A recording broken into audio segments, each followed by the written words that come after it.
Hello and welcome to Time About the Movies Flashback. Today we're flashing back to April 8th, 1988 with 5 films to look at. So let's just go ahead and jump right to it. Let's start off with the biggest new release of the weekend, and that is, I guess, the attempt to try to create the next Friday the 13th or Nightmare on Elm Street success. This one not so much. Bad Dreams. There was Jason. Then came Freddy. Now there's someone new. Meet Eris. He'll really finish you off. Bad dreams! Oh my gosh, I hope I never fall asleep again. And what's the whole thing like this? I stayed longer than her. Watch out, Freddy! Can you survive Bad Dreams? Rated R. Starts Friday at theaters everywhere. Yeah, probably not a good sign when a third of that trailer is nothing but the real testimony of people who saw the movie. And, yeah, I'm willing to bet you they didn't really like the movie. But Fox just said, hey, we'll give you $50 if you come here and act really surprised that you enjoyed the film and all that. I mean, that's what I think most of those trailers are like. But come on, man. Come on, man. I mean, this is just a bad slasher Nightmare on Elm Street knockoff. It's not even trying. You have a story here where you have a woman who wakes from a 13-year-long coma and finds herself being stalked by the ghost of a cult leader who led a mass suicide by fire that she survived as a child. And, yeah, the big problem with this, you can obviously tell, it's a bad knockoff of a Nightmare on Elm Street. In fact, it even has one of the actors from A Nightmare on Elm Street in it, Jennifer Rubin, who is the leading lady in here. And it's not a good movie. The villain is not threatening whatsoever. I mean, they were really trying to set him up to be the next Freddy Krueger or Jason Voorhees, and he is none of those things whatsoever. The mystery is not even that interesting. There's nothing exciting about it. This is the typical type of film that comes out on a weekend when nothing else comes out. The high school kids want to take the significant others out to the movie theater to see a movie, a slasher film or something where they can jump up the screen and hopefully they'll get some TNA afterwards. I mean, that's pretty much what these type of films are capable of and most notable are for doing. I mean, am I wrong on that? Am I wrong on that whatsoever? This isn't even that good to have a cult following to it. I mean, I know Shout Factory put out a nice looking DVD and Blu-ray for it not too long ago, but even then, this isn't even worthy of that. I mean, this is just a terrible film, and it's just so lazy, so predictable. The kills aren't even all that interesting to be even recommended on just a so bad it's good level. It's just a bad film in general. So let's go ahead and try to turn the tide around here, and we're probably not going to do it with our next movie. Here's Steven Seagal in his first action film debut, and that is Above the Law. Vietnam has a black belt in Aikido. Meet Nico, a cop with an attitude. Above the Law. Rated R. Starts Friday, April 22nd at a theater near you. Well, okay, to be fair to Steven Seagal, this is actually probably one of his better movies. And the story behind this movie and why he actually became a movie star actually came from a name you might be familiar with, Michael Ovitz, who went on to go to help David Letterman get the contract that would move him over to CBS in '93, and then would have a brief tenure as the CEO of Disney, which did not go very well. But he was a super agent, and this was one of those movies where he was asked to make the film. He was asked to make the film, believing that he can make him into an action star, and took this over to Warner Brothers, and a successful screen test convinced them to. Sorry about that. What was I saying before? Basically, what happened was that Michael Ovitz gave him a successful screen test, and that actually led Steven Seagal to get a contract with Warner Brothers, and thus, here's Above the Law, and the legacy that is Steven Seagal was born with this particular film. And in this film, you have him playing an ex-CIA agent, an Kino specialist, and a Chicago policeman who discover a conspiracy upon investigating the mysterious shipment of military explosive seized from a narcotics dealer. And for the movie's credit, I know I was talking smack about it before, mostly because Steven Seagal has not been as good as advertised for the most part. He's very rarely made good movies. This is a film that's not bad per se. I mean, it's in an area where you would expect a movie like this to be above average, nothing too spectacular, nothing too amazing. Sometimes the action sequences could look pretty cool at times, and you got a good cast involved here to work with Seagal. You got Pam Grier, Henry Silva, Sharon Stone, John C. Reilly in one of his early film roles. I mean, the pieces are there for something interesting here, and there is a couple things about it that's okay at best, but nothing I would say is something that is a must-watch film. I guess if you want to see Steven Seagal in a film where he actually is trying and actually is at least somewhat watchable, This is one of those ones I would easily say do that with it. But other than that, though, not much more I can say about this one. So that's above the law. So let's go ahead and move on to the next movie, and that is George Burns and Charlie Schlatter in yet another body switch comedy. This one is 18 again. 81 today. I wish I could do it again because I had that much fun. But this week, he's celebrating his grandson David's birthday. 18 again. A pure delight. Robin, good fun. Should be the time of your life. Charlie Schlatter is a real fun.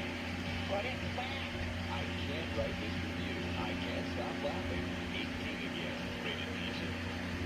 Premieres tomorrow at Theater Tuesday.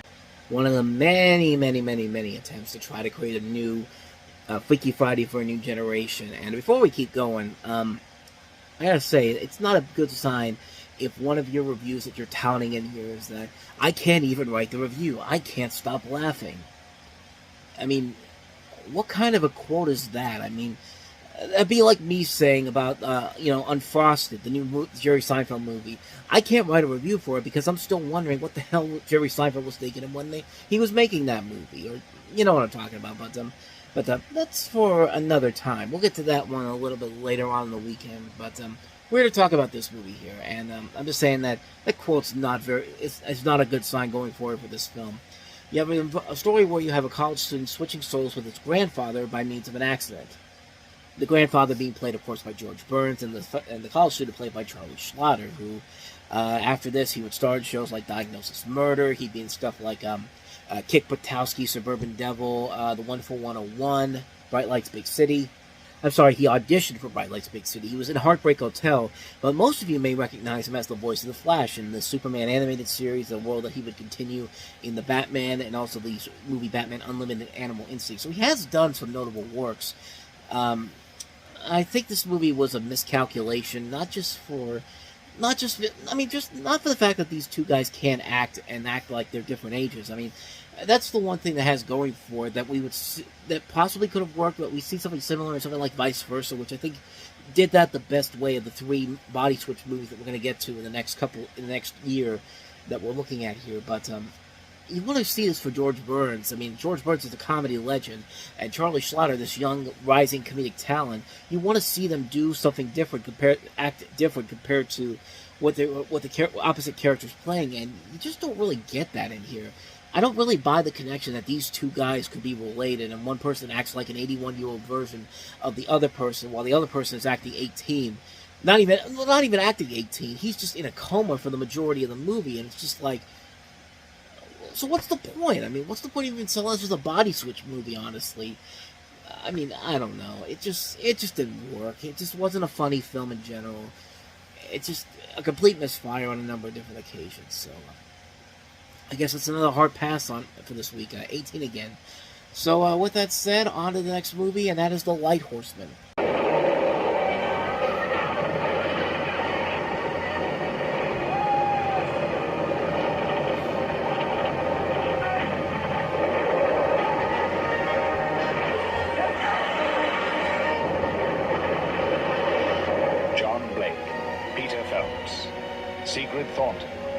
Anthony Andrews, The Lighthorsemen. So this takes place in Palestine, 1917. The British advance has been stopped at the Turkish line running from Gaza to Beersheba. The latest attack on Gaza has failed. The attacking forces includes a regiment of Australian mounted infantry, the Light Horse. Lighthorseman Frank is wounded in a skirmish with Bedouin. He is replaced by young soldier Dave, who proves to be a crack shot but reluctant to fire at the enemy. Dave proves himself during a German biplane attack. Recuperating in a hospital, he meets a sympathetic nurse named Anne. The regiment is called upon for a bold flanking attack on Beersheba. But how do you convince the Turks the main attack will come at Gaza? How do you attack it across the desert without water? I don't know, because I've never seen the movie. I know it's directed by Simon Windsor, who's directed a couple of films of noteworthiness that we've talked about. Quickly Down Under, Harley Davidson and the Marlboro Man, Free Willy, Lightning Jack, Operation Dumble Drop, The Phantom, Crocodile Dundee in Los Angeles. We've covered most of these movies on this show before, on the time about the movies, but I've never seen this one before, so I can't really say if it's any good or not, so not much more to say about that one. Let's go ahead and move on to the last movie we have here, and that is Consuming Passions. That's disgusting. Is he the man for the job? Will anyone discover the secret of good taste? Nice. I'll eat you now. See and devour consuming passions.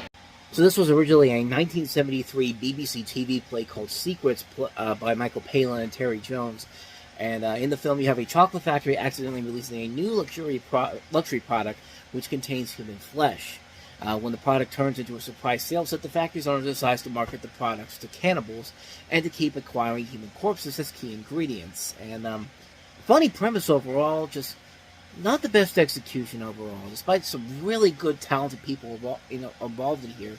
Jonathan Pryce, Vanessa Redgrave, Tyler Butterworth. I mean, there's a lot of good talent involved here, but it just doesn't really lead to anything that funny or that engaging overall. It's a movie that's largely forgettable. It's a dull film that doesn't really have that wow factor that a film like this should have.